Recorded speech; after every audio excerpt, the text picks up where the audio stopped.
Panadol और इस जैसी दवाइयों से कैसे छुटकारा हासिल किया जा सकता है? मैं हूं डॉक्टर हसन मुर्तज़ा और आप देख रहे हैं डॉक्टर हसन मुर्तज़ा ऑफिशियल। अस्सलाम वालेकुम।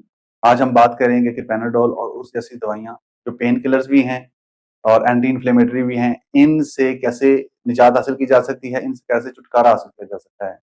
जब भी आप बहुत ज़्यादा थके हुए होते हैं, जब भी आपने बहुत भारी काम किया होता है, बहुत ज़्यादा काम किया होता है, या आपको बुखार होता है, नज़ला होता है, ज़ुकाम होता है, या आपके पट्ठों में बहुत ज़्यादा सोरनेस महसूस हो रही होती है, आपको नींद नहीं आ रही होती, बेचैनी होती है, तो आप महसूस करते हैं कि कोई ऐसी दवा खा ली जाए जिससे ये कंडीशन, ये जो बेचैनी महसूस हो रही है, ये ख़त्म हो जाए और आप बिल्कुल फ्रेश महसूस करें और आप बेहतर तरीके से टाइम गुज़ार सकें। तो जब आप किसी दवा के बारे में सोचते हैं तो सबसे पहले आपके ज़हन में पेन किलर्स आती हैं कि ऐसी कोई दवा खाई जाए जिससे फौरी तौर पे थकावट दूर हो, पट्ठों का दर्द दूर हो, बेचैनी दूर हो और आप आराम महसूस कर सकें। आज मैं आपको ऐसी चीज़ों के बारे में बताऊँगा जो कि अद्वियात नहीं हैं, वो पेन किलर्स नहीं हैं, लेकिन वो ग़िज़ा का हिस्सा हैं और उनको इस्तेमाल करके आप अपनी ज़िंदगी की क्वालिटी को बेहतर बना सकते हैं। आप कम थकेंगे, कम बेचैन होंगे और आप बहुत अच्छे तरीके से ज़िंदगी भी गुज़ार सकेंगे। इसके लिए आपको 3 काम करने पड़ेंगे। जो तीसरा काम है वो सबसे अहम है, लिहाज़ा हमारी वीडियो आखिर तक। सबसे पहले आपने करना ये है, जो पहला काम है, आपने अपनी ग़िज़ा के अंदर कच्ची चीज़ों का इस्तेमाल करना है। जैसे कि हम कहते हैं कि दही का इस्तेमाल करें, सलाद का इस्तेमाल करें, फ्रूट्स का इस्तेमाल करें और इसको आपने प्रोसेस्ड फूड या आटे की जगह इस्तेमाल करना है। जी हाँ, जैसे कि हम आटा इस्तेमाल करते हैं या प्रोसेस्ड फूड इस्तेमाल करते हैं, उनकी जगह आपने कच्ची चीज़ें इस्तेमाल करनी है और उनका इस्तेमाल ज़्यादा करना है।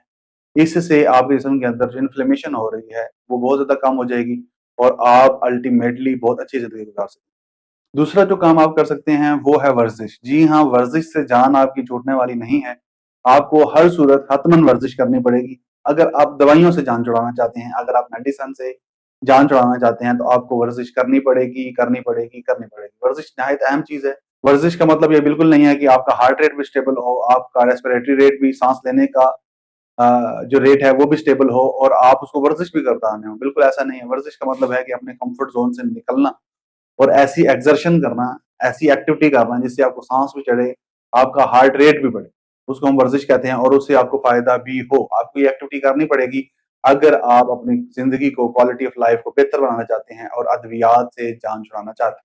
तीसरा काम जो आपको करना पड़ेगा वो ये है कि आपको अपनी ग़िज़ा के अंदर, अपने डाइट के अंदर प्रोटीन इनटेक बढ़ाना पड़ेगा।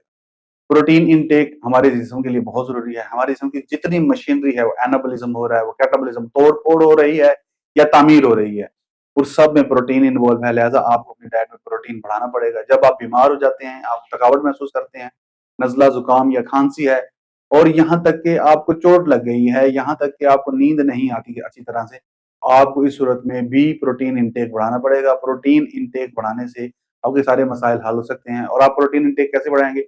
मैं आपको बड़ा सादा-सा, आसान-सा एक नुस्खा बता रहा हूँ। आप सूप बनाएँ, यखनी बनाएँ और वो इस्तेमाल करें जो कि बहुत ज़्यादा टेम्परेचर पे ना बना हो, मतलब कि उसमें तेल का इस्तेमाल ज़्यादा ना हो।